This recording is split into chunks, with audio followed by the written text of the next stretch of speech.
राष्ट्रवादी काँग्रेसच्या एका उमेदवारामुळे एका नुकतीच फाशी घेतली. आता बाकीच्या उमेदवारांचं काय कसं होणार?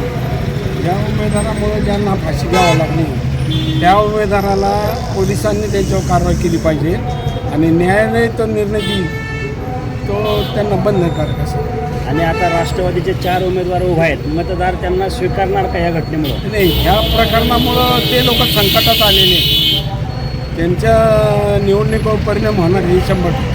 निवृत्ती अण्णा बांधल असतील, सचिन घुले असतील, त्यांच्या घरातले उमेदवार आहेत. काय होईल या मतदारसंघात? त्यांची पिच्ची आठ होणार. मग घड्याळाचं पॅनल पडणार असं मला वाटतंय. नाही, त्यांची पिच्ची आठ होणार. मग या मतदारसंघात निवडून कोण येणार? नाना भानगरे पाहिजे.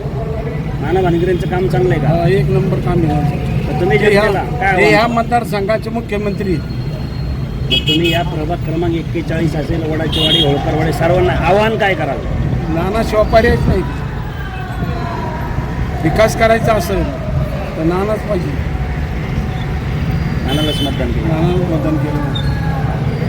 रोकठोक महाराष्ट्राला सबस्क्राईब करा आणि बेल आयकॉनवर क्लिक करायला विसरू नका.